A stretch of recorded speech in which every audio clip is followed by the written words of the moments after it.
Boa tarde. A remodelação governamental vai ser anunciada em São Bento. Sigo já ao encontro do repórter António Cancela, que está exatamente na residência oficial do Primeiro-Ministro. Muito boa noite, Nuno Santos. Vamos passar então a ouvir o porta-voz de São Bento, António Santos, a falar desta remodelação governamental. Gomes da Silva. Ministro da Educação, professor Dr. Marçal Grilo. Ministra da Saúde, Doutora Maria de Belém Roseira. Ministro da Solidariedade, Segurança Social e para a Qualificação e Emprego, Dr. Ferro Rodrigues. Ministra do Ambiente, professora doutora Elisa Ferreira. Ministro da Cultura, professor doutor Manuel Maria Carrilho. Ministro da Ciência e da Tecnologia, professor doutor Mariano Gago. Na dependência direta do Primeiro-Ministro, Ministro dos Assuntos Parlamentares, doutor António Costa. Ministro Adjunto para a Juventude, Desporto e Toxicodependência, Engenheiro José Sócrates.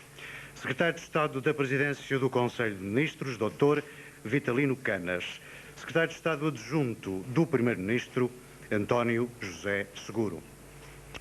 O Primeiro-Ministro agradece, muito reconhecido, o contributo de grande lealdade e dedicação ao serviço do país e ao interesse nacional, prestado pelo Dr. António Vitorino, pelo Dr. Alberto Costa, pelo Dr. Augusto Mateus e pela professora doutora Maria João Rodrigues. É tudo. Boa noite. Aqui estão as palavras de António Santos a falar da mini-remodelação governamental. A reter deste breve comunicado, cerca de 1 minuto e meio, 2 minutos, alguns nomes, os nomes que entram para Ministro da Economia, Pina Moura. Depois a reter também a acumulação de pastas de Segurança Social, Solidariedade e Qualificação e Emprego, Ferro Rodrigues. Depois também subida de António Costa até aqui, Secretário de Estado dos Assuntos Parlamentares, assumir a pasta do Ministério dos Assuntos Parlamentares.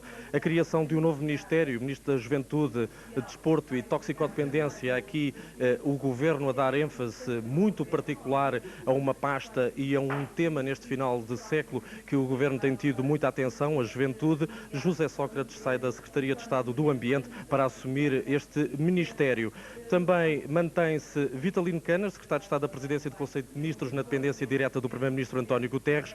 E, finalmente, Secretário de Estado Adjunto do Primeiro-Ministro, António José Seguro, que era até há bem pouco tempo o Secretário de Estado da Juventude. É esta a remodelação governamental feita em tempo recorde, cerca de 72 horas após a demissão de António Vitorino. Uma pasta que será assumida, o Ministério da Defesa, ainda não referimos, por Veiga Simão. O regresso de um velho político, já foi Ministro da Educação no tempo de Marcelo Caetano, ocupou diversas pastas, foi Presidente do LENETI e aí está ele, depois de uma colaboração frutuosa nos Estados Gerais do Partido Socialista e também na Comissão de Avaliação do Ensino Superior, a regressar ou a tomar conta de uma pasta que não era de todo esperada, Nuno Santos. Obrigado, António Cancela, em direto a partir da residência oficial do Primeiro-Ministro, ou seja, a partir do Palácio de São Bento, comigo em estúdio para uma primeira e muito rápida análise àquilo que decorre desta remodelação. Tenho o editor de Política Nacional da SIC, Ricardo Costa, e também o analista Paulo Portas. Ricardo, vale a pena ainda reter o essencial destas contas? Para já, uma remodelação mais ampla do que aquilo que se chegou a esperar, ou seja, não se tratou da simples substituição de António Vitorino. Não, é uma remodelação mais ampla. Eu penso que o Primeiro-Ministro quer mostrar com isto que não faz uma remodelação apenas por reação, mas também por ação, e tenta baralhar, sobretudo, e baralha muito, e dá de novo, vamos ver o que é que vai acontecer.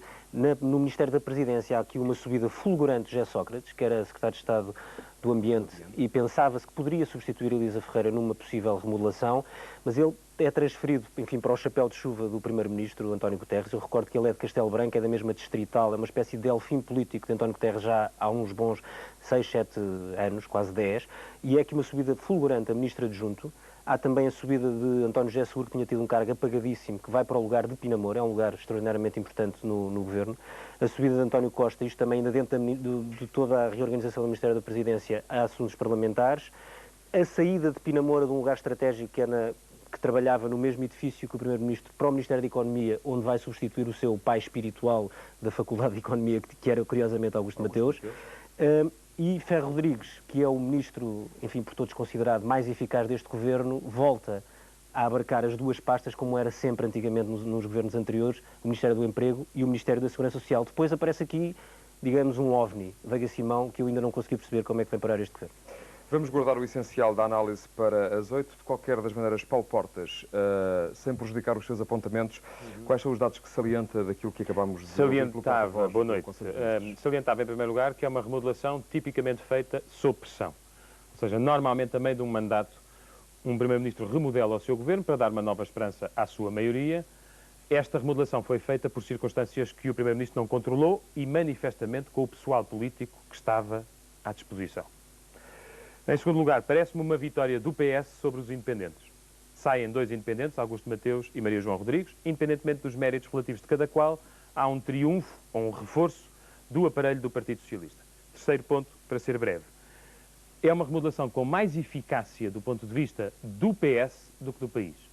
Porque não há nenhuma personalidade, embora sejam reforçadas as posições de 2 pesos pesados, Ferro Rodrigues e António Costa, dentro do governo, a verdade é que não há nenhuma personalidade com relevância, ou seja, com uma especial, que seja um fator de esperança ou de renovação ou de criação de expectativas para efeitos da opinião pública nacional. Muito obrigado. A primeira leitura do analista Paulo Portas, que regressa em direto às 8 no Jornal da Noite, onde lhe vamos dar conta destas movimentações anunciadas esta tarde, de alguma forma de surpresa. Todos os dados indicavam que Guterres só daria conta da remodelação no início da semana e entendia-se aqui por início da semana, terça ou quarta-feira.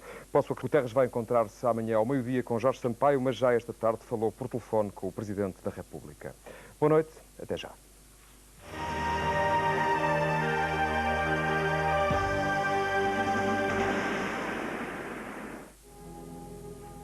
Make sure the horses are saddled. Yes, Excellence. I'll join you in a few minutes.